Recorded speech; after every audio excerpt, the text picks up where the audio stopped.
We have another slide. Yeah. Right? Yeah. So, but we also have two guests that know a lot about this topic, and one of them, Koan,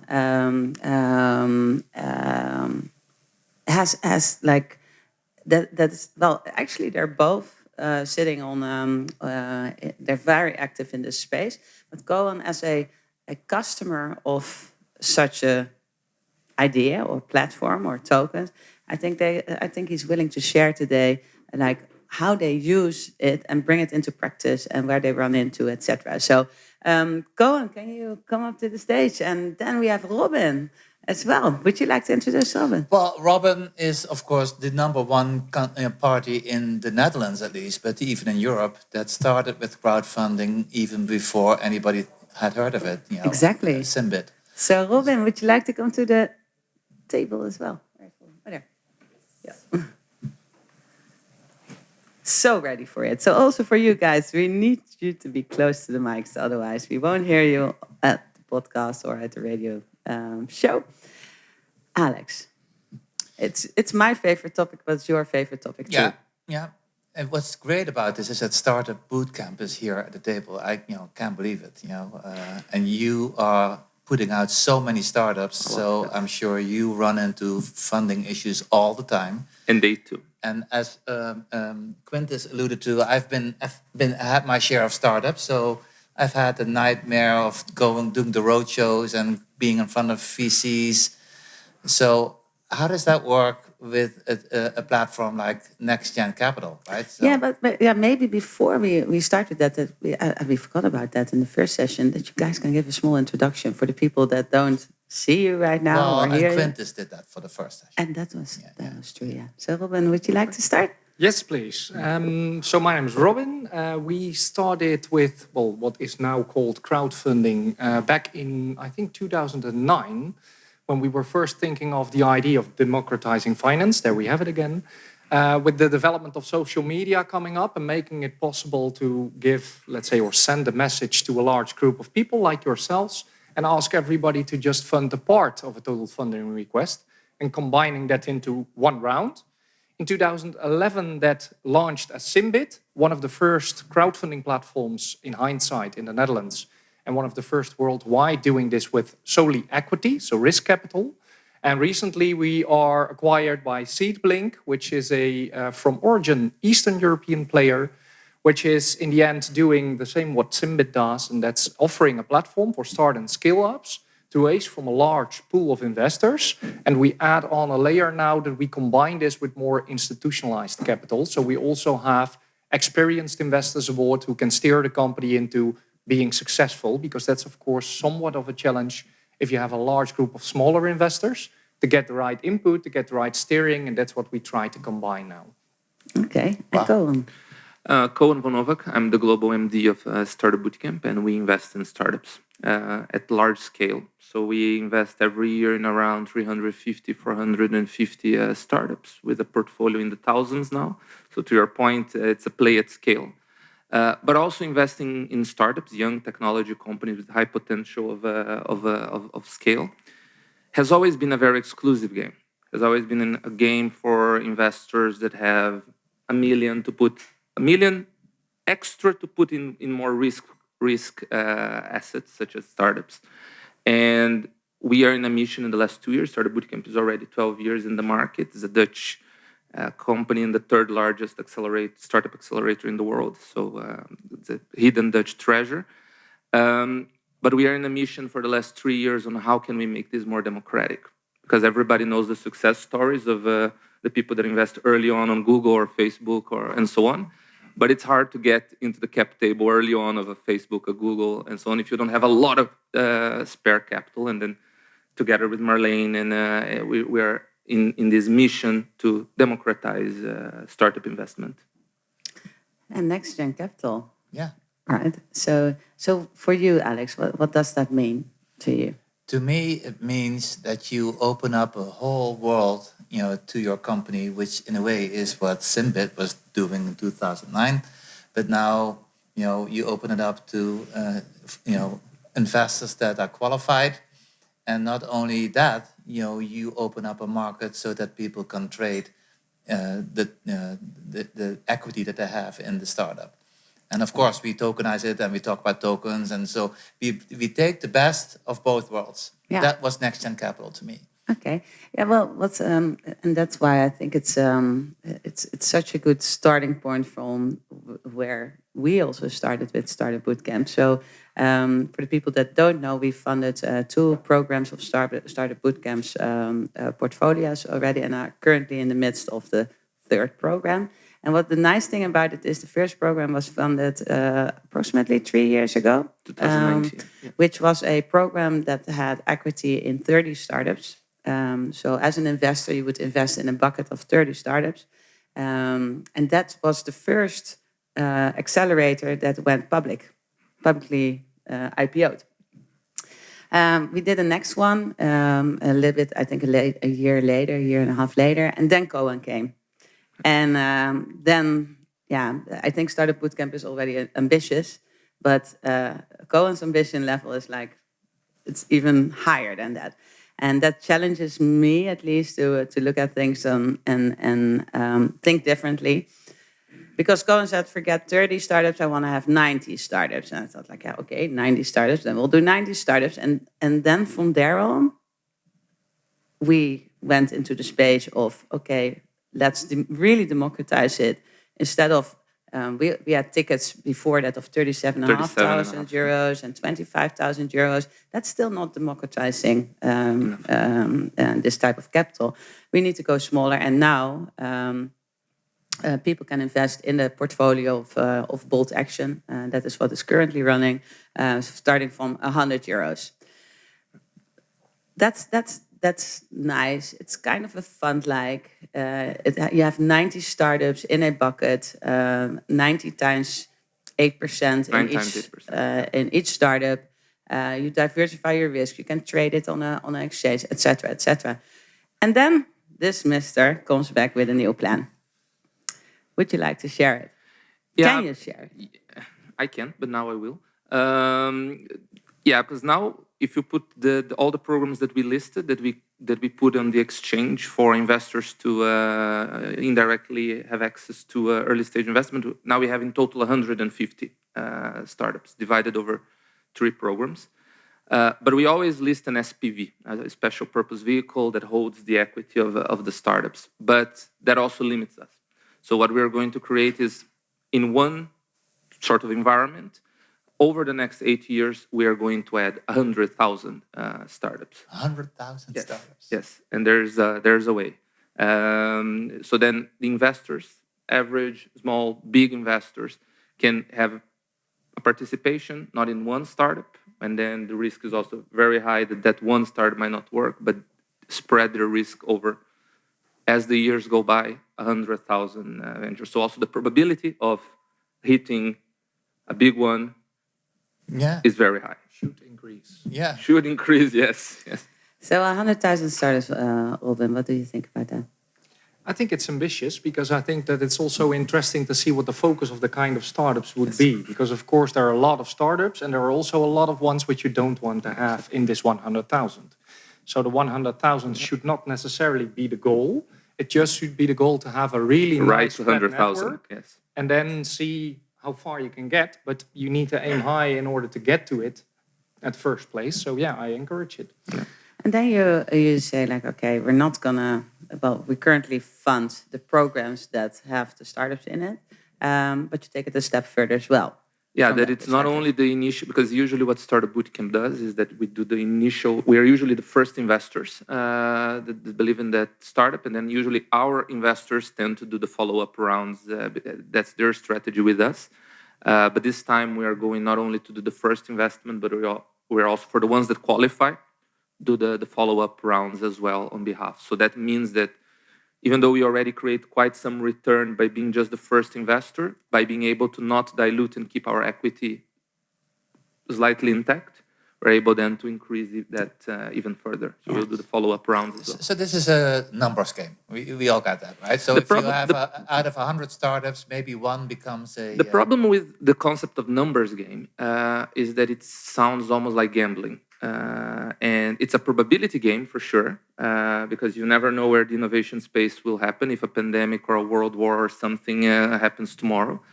However, if it's just a numbers game, it implies that there is no support. It implies that there is That was my question. Yeah. And there's no screening. And I there's would no say. screening. Yeah. There's no support. There's no follow-up. That you just throw the money So and can hope you for something scale to happen. to 100,000 Yeah. companies program management? Because that's what it is, right? Yes, that's what it is. But with technology, infrastructure, good hubs, we're in 22 different cities spread across the world. And with good technology, good partners, and a good village, because it takes a village to help founders succeed, yeah, we can. Robin, you already mentioned, like, okay, but how do you have 100,000 startups? How do people want to invest in these startups? Because they might be, I don't know, there could be startups in software, it could be startups in deep tech. It is all different kinds of backgrounds. What kind of solution do you think that we could figure out To get to the 100,000, you mean? Or? I don't know, no, to make sure, how do you bucket these assets? Well, I think that first and at most, it's important that most people who are doing startup investing are doing this because they have some sort of an experience into a vertical, into an industry, or being an entrepreneur themselves. So I think that they tend to invest in something they like, they know, and they can relate with. So they can also feel, let's say, somewhat in control, even though the fact that if they are early on into a startup, they are mostly out of control, but they only realize usually after a couple of years. But I think that this is something really important, that they feel they have a connection with the startups they invest in. So one of the most important things there is not only listing the startups, getting them funded, but also ask the startups to do something in return, to keep the people informed, to keep them enthusiastic, because then it will roll over and people will get more motivated. And in the end, they will invest again because they like what they see. That's, I think, really important. So, because we need to wrap up, I think what is important to mention, you keep on asking, Marleen, what's going on with the Next Gen Capital working group? And well, it took a lot of your time to get your approvals. It took a lot of time to get our approvals, definitely. But Next Gen Capital, where we have the vertical, which is in fact a virtual fund, will be applied to these 100,000 startups. And to answer your question, Robin, like, how do you make it insightful? How do you create certain verticals, certain teams, certain buckets of assets?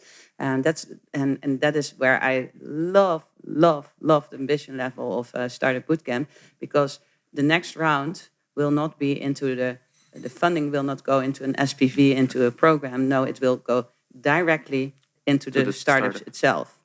Meaning that you will get all different equity, different kinds of equity on an exchange.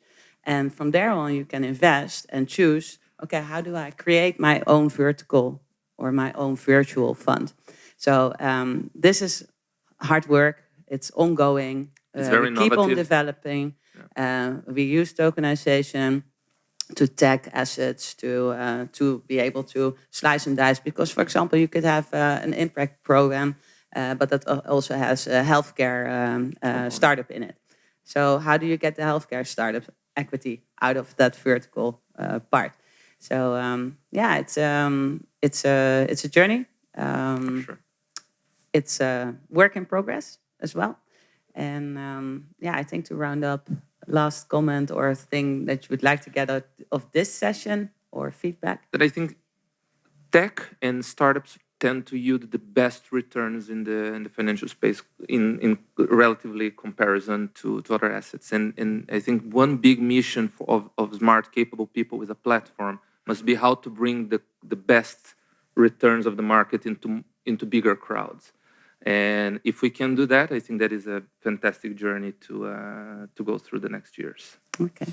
Maybe before you go to the last roundup in this, I thought of breaking in, but there's a question that actually came out of online, and I think it would be very fitting to this part. I think it's a short question, and maybe see who would like to answer it. It's from Sheldon, and he says, how do we overcome the current negative impact of failed trading platforms? And I assume that people have followed the news somewhat on that. So there is some impact and maybe some image impact. Is that knowledgeable? And maybe Robin, since it's your turn to round up, maybe you want to hop into this question. I think it's at this point in time, the negativity which comes from this is not, let's say, speak for myself, directly affecting startup funding and let's say the platforms acting in there. I think they're still, it's not hyped because it was hyped a couple of years ago, but it's getting to a decent form now where it's really a stable form of fundraising next to other alternatives. And I think that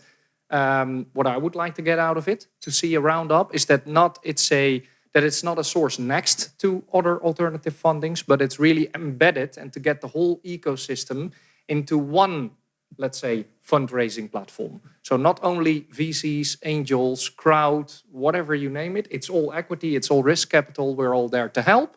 We should combine the powers of all of them to get the best returns in the market and to democratize it also for the smaller ones who can now not access. So that's what I would want to take out of this all.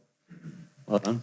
What's going on with Next Gen Capital? What can we expect? Because Next Gen Capital, is one of the core components of 2 tokens. We are going to a next TRL level. Yeah. Development is really speeding up. Yeah. What can we expect, Marleen? Yeah,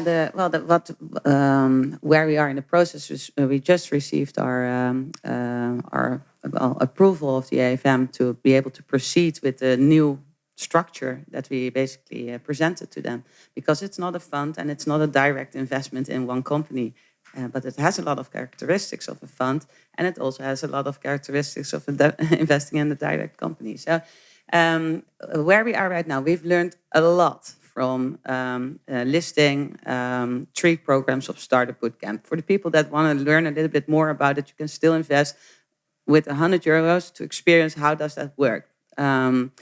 The next step is creating the vertical, which is in